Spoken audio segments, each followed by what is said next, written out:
You ever watch those old movies? You know the ones I'm talking about. With the rows and rows of cubicles. Exactly. Everyone looks miserable, stuck in those tiny gray boxes. Yeah, thank goodness the office scene is finally changing, huh? Big time. And that's exactly what we're diving into today. We've got reports, predictions, all sorts of insights. Mostly from British experts. Right. But they're taking a global view, which is important because this is happening everywhere. It really is. So get ready for a sneak peek into the future of work. I mean, maybe it won't be a 9 to 5 anymore, right? More like 10 to 4, or maybe work from anywhere. Exactly. Are you ready to ditch the cubicle and see what's next? I know I am. I think you'll be surprised at how fast things are changing. British office providers are predicting over half of all rented office spaces will be co-working and flexible by 2030. Well, that's a pretty huge shift. Yeah, I mean, some providers are even saying their entire portfolio will be flexible spaces. Wow.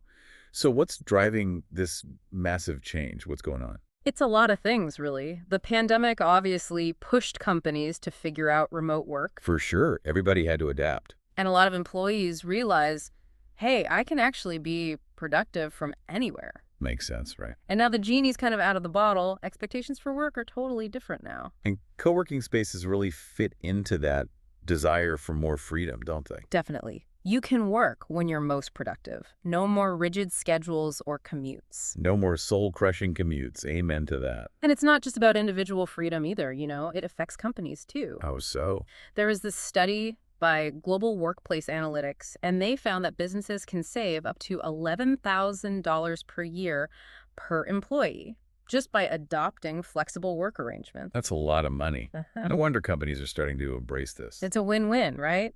Happier employees, more productive, and companies save money. Absolutely. So this is catching on globally, not just in Britain. Oh, definitely. In India, the co-working market is absolutely exploding. Over 80% of providers there are planning to expand their spaces. That's amazing. And it's not just for tech startups anymore, is it? No, not at all. We're seeing co-working spaces for engineers, healthcare professionals, even manufacturers. Pretty much every industry. It seems like it's becoming the new norm. I think so. And this diversity tells us something interesting. Co-working is really adaptable. How do you mean? It's not one size fits all, it's flexible. You can tailor it to different industries and work styles. Oh, I see. Okay, but I want to move beyond the numbers now. Let's talk about some of those really cool co-working spaces, the ones that stand out. Oh, yeah. These are not your typical boring offices. Not at all. These are designed to be inspiring, to cater to workers who want more than just a desk. Absolutely. Like that one in Stockholm, remember that one? The renovated industrial building. Yes, with the rooftop terrace. Can you imagine brainstorming with those city views? It's not just about the view, though. It's intentional. Access to natural light and outdoor spaces can really reduce stress. And boost creativity. Exactly. So it actually benefits the company in the end. So it's not just a cool perk, it's a smart business move. Exactly. Then there's that space in Berlin, right in the trendy Kreuzberg district. Oh, I love that one. Seems perfect for solopreneurs and those creative teams. It is. Berlin's like a hub for digital nomads and freelancers. So it makes sense they'd have spaces for that kind of energy. That collaborative, independent spirit. Exactly. Okay, and then there's one in Prague, overlooking the river embankment. Amazing views. Oh, yeah, it's gorgeous. But they emphasize this idea of work-life integration, which is, Basically, the idea that work isn't a separate part of your life. It can be woven in with everything else. so instead of feeling trapped in a dreary office, You're connected to the city, to beauty, yeah, and that energy feeds back into your work. almost like a mental health boost built right in. Okay, this next one might be my favorite, though. Which one? The one in Singapore, super convenient for public transit, but they also have a games corner and a wellness room with hammocks. Wait, a games corner? You had me at hammocks. Right. This is such a great example of how co-working is evolving. It's not just about getting work done, it's about well-being, too. It's about creating an environment where people feel supported and energized. It's like they're saying, hey, we get it. You're a human being. Take a break. Recharge. And that approach is catching on.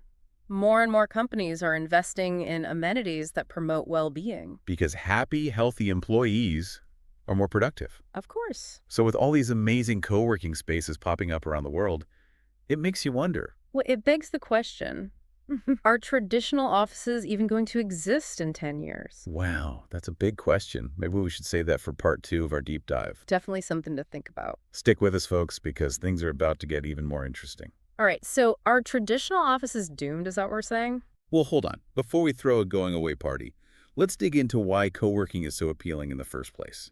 Right, it's not just about, fancy coffee machines and beanbag chairs. Exactly, those are fun perks. But there's a deeper shift happening here. It's about autonomy, Yeah. flexibility. That's the core of it, I think. There was a McKinsey study back in 2022. 58% of employees wanted a hybrid work model. Splitting time between the office and home. Yeah, and co-working spaces just fit perfectly into that, don't they? Makes sense. Oh, So, no more being chained to a desk 9 to 5. You can pick your hours, your location, heck, even your desk for the day, depending on what you need to do. you got it. Need quiet focus time, grab a private booth, big brainstorming session, head to the communal area. It's about matching your environment to your workflow. Exactly, and studies have shown that can really boost productivity. One study even found a 16% increase in productivity for employees in flexible workspaces, compared to those in traditional settings. Wow, 16%, that's pretty significant. It is. But what about people who really thrive in those traditional offices? They miss the water cooler chats, the structure. Oh, for sure, that's a valid point. Not everyone's cut out for the co-working life. Wow. Some people need those boundaries between work and home. That's totally fine. Different strokes for different folks, right? Right. But the beauty of all this is that it opens up options. Companies can offer different arrangements to fit different needs. Like creating a work ecosystem where everyone finds their perfect spot. Exactly. But let's zoom out a bit here. This shift towards co-working, it's not just changing how individuals work. It's impacting cities even. It is. Think about it. Those central business districts, the ones we used to commute to every day, All those concrete jungles. they're starting to lose their grip a little bit. Why commute for an hour when you could work from a co-working space just down the street? Well, from home. Right. And this shift, it's changing how cities develop. We're seeing work decentralize. Neighborhoods that were once overlooked are becoming these lively hubs. I love that. Spreading the energy, the economic activity. It's more sustainable. More human-centered even. And as this trend continues, I think we'll see even more creative co-working spaces pop up. Like what? Give me some examples.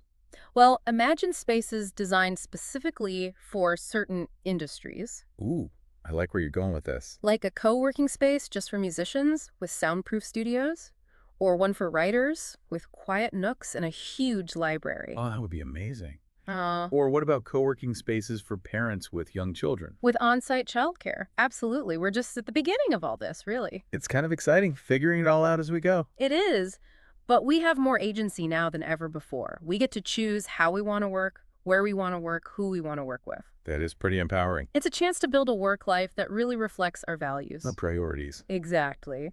But with all this talk of co-working taking over, it does make you wonder, is there a downside to all this? That's a great point. And it leads us to another interesting question.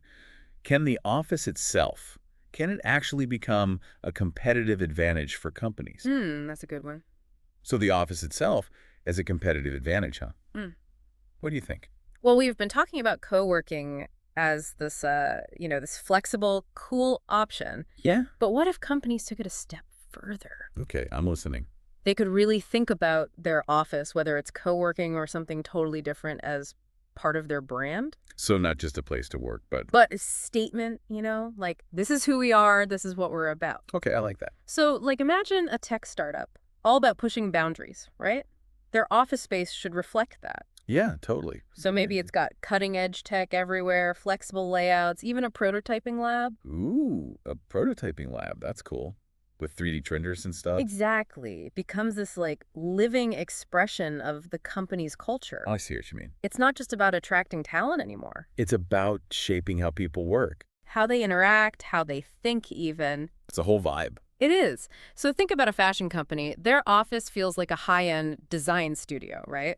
Or a financial firm ditching the stuffy corporate look for a cozy library feel. Okay, that's pretty cool. I can see that. It challenges all those old ideas about what an office should be. And it could change the whole industry, right? Exactly. Landlords and developers would have to step up their game. No more boring cookie-cutter buildings. Yeah, they'd need to offer unique spaces with character, flexibility, and amenities that people actually want. It's about well-being too, right? Absolutely. We might even see neighborhoods totally revitalized because of these new innovative workspaces. That'd be awesome. Yeah, Companies get a competitive edge, employees are happier, and cities get a boost.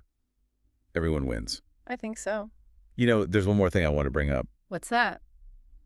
There was this quote from an architect. They specialize in these co-working spaces. Oh, yeah, They said the best spaces aren't just about design, they're about community. that's so true. So even with all this flexibility, working remotely, that human need for connection, it's still there. We need that interaction, those chance encounters. It reminds us that technology can't do everything. Nope.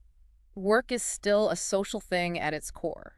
So the spaces we work in, they should reflect that. For sure. So whether you're a freelancer, an entrepreneur, or part of a big company, think about it. Yeah. What does your ideal workspace look like? How does it feel? Who's there with you? Yeah, it's an exciting time, really. We're shaping the future of work right now. We are, and that's what makes it so cool. We get to create environments that are productive and meaningful. Who knows what's coming next? Only time will tell. We'll be here to dive into it all, that's for sure. Absolutely. Until next time.